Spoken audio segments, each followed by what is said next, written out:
नमस्कार, आप देख रहे हैं एसडी न्यूज नेटवर्क पर। आज की बड़ी खबरें फटाफट अंदाज में आपके साथ में हूं हिना मेहता। करूर भगदड़ पर पहली बार बोले सीएम विजय। बोले, ये मेरे जीवन का सबसे बड़ा दर्द। तमिलनाडु के मुख्यमंत्री और टीवी के प्रमुख सी जोसेफ विजय पहली बार करूर पहुंचे, जहां पिछले साल चुनावी रैली में मची भगदड़ में 41 लोगों की मौत हुई थी। उन्होंने पीड़ित परिवारों को सरकारी नौकरी के नियुक्ति पत्र सौंपे और कहा कि यह हादसा उनके जीवन का सबसे बड़ा दर्द है।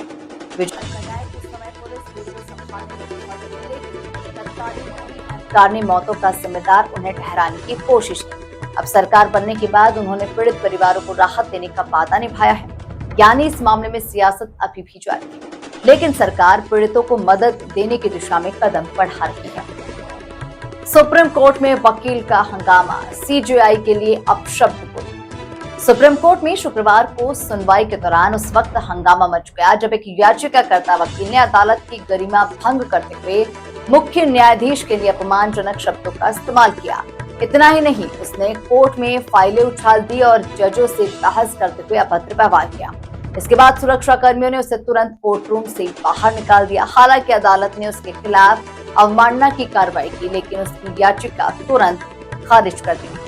इस घटना ने एक बार फिर से अदालतों के अनुशासन और पेशेवर आचरण को लेकर गंभीर सवाल खड़े कर दिए हैं।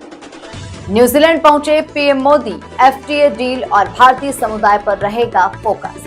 प्रधानमंत्री नरेंद्र मोदी अपने 6 दिवसीय विदेशी दौरे के अंतिम चरण में न्यूजीलैंड पहुंच गए। करीब 40 साल के बाद किसी भारतीय प्रधानमंत्री का ये दौरा हो रहा है। इस यात्रा के दौरान दोनों देशों के बीच फ्री ट्रेड एग्रीमेंट यानी कि एफटीए को अंतिम रूप देने पर चर्चा होगी।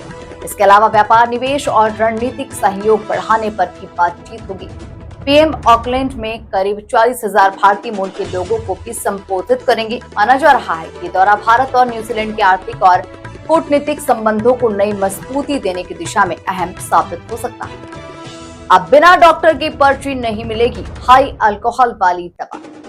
अगर आप कफ सिरप या फिर ऐसी दवा खरीदते हैं जिनमें अल्कोहल की मात्रा ज्यादा होती है, तो अब नियम बदल गए हैं। केंद्र सरकार ने 12% से अधिक अल्कोहल वाली दवाओं को शेड्यूल H1 श्रेणी में शामिल कर दिया है। इसका मतलब ये है कि अब ये दवाएं बिना डॉक्टर के प्रिस्क्रिप्शन के नहीं मिलेंगी। मेडिकल स्टोर संचालकों को भी इनकी बिक्री का रिकॉर्ड कम से कम 3 साल तक सुरक्षित रखना होगा। सरकार का कहना है कि ये फैसला दवाओं के दुरुपयोग को रोकने और सार्वजनिक स्वास्थ्य की सुरक्षा के लिए किया गया है। जगन्नाथ रथ यात्रा विवाद, पुरी के राजा ने राष्ट्रपति और पीएम से लगाई मुहर। पुरी के गजपति महाराज दिव्य सिंह देव ने राष्ट्रपति द्रौपदी मुर्मू और प्रधानमंत्री मोदी को पत्र लिखकर इस्कॉन के द्वारा अलग तिथियों पर रथ यात्रा और स्नान यात्रा आयोजित किए जाने पर आपत्ति जताई है। उनका कहना है कि ये परंपराओं और शास्त्रीय मान्यताओं के खिलाफ है और इससे करोड़ों श्रद्धालुओं की धार्मिक भावनाएं प्रभावित हो सकती है। उन्होंने केंद्र सरकार से इस मामले में हस्तक्षेप की मांग की है। अब देखना यह होगा कि सरकार इस धार्मिक विवाद पर क्या रुख अपनाती है। राज्यपाल ने एचबीटीयू की व्यवस्थाओं पर उठाए सवाल, हॉस्टल में बिजली पर जताई नाराजगी। उत्तर प्रदेश की राज्यपाल आनंदीबेन पटेल कानपुर के एचबीटीयू दीक्षांत समारोह में पहुंची, लेकिन मंच से ही उन्होंने विश्वविद्यालय प्रशासन की कार्य प्रणाली पर सवाल उठा दिए। उन्होंने कहा कि 1 साल पहले भी हॉस्टल में बिजली और मूलभूत सुविधाओं की समस्या थी और आज भी हालात नहीं बदले हैं। उन्होंने अधिकारियों से पूछा कि आखिर बजट की कमी है या फिर व्यवस्था की। इस दौरान 996 विद्यार्थियों को 1071 डिग्रियां दी गई और मेधावी छात्रों को सम्मानित भी किया गया। यानी सम्मान समारोह के साथ व्यवस्थाओं की खामियां भी खुलकर सामने आई। मेरठ एसएसपी बोले, बाहरी लोगों ने बिगाड़ा माहौल, इसीलिए करना पड़ा लाठीचार्ज। मेरठ में दलित छात्रा हत्याकांड के विरोध प्रदर्शन पर हुए लाठीचार्ज को लेकर एसएसपी अविनाश पांडे ने अपनी सफाई दी है। उन्होंने कहा कि पुलिस ने प्रदर्शनकारियों को करीब 4 घंटे तक समझाने की कोशिश की, लेकिन कुछ बाहरी लोग माहौल खराब करने और सड़क जाम करने पर अड़े रहे। जब हालात काबू से बाहर जाने लगे तब बल प्रयोग करना पड़ा। पुलिस अब ऐसे लोगों की आपराधिक पृष्ठभूमि खंगाल रही है। यानी प्रशासन का कहना है कि कार्रवाई कानून व्यवस्था बनाए रखने के लिए की गई। राजपाल यादव को जेल चेक बाउंस केस में हाई कोर्ट से नहीं मिली राहत। बॉलीवुड अभिनेता राजपाल यादव को दिल्ली हाई कोर्ट से बड़ा झटका लगा है। चेक बाउंस के 7 मामलों में ट्रायल कोर्ट के द्वारा सुनाई गई 3 महीने की सजा को हाईकोर्ट ने बरकरार रखा। अदालत ने कहा कि राजपाल यादव को कर्ज चुकाने के लिए कई मौके दिए गए, लेकिन उन्होंने जिम्मेदारी नहीं निभाई। कोर्ट ने उन्हें और उनकी पत्नी को शिकायतकर्ता को करोड़ों रुपए का भुगतान करने का भी आदेश दिया। यानी अब अभिनेता को जेल जाना होगा और आर्थिक दायित्व निभाने होंगे।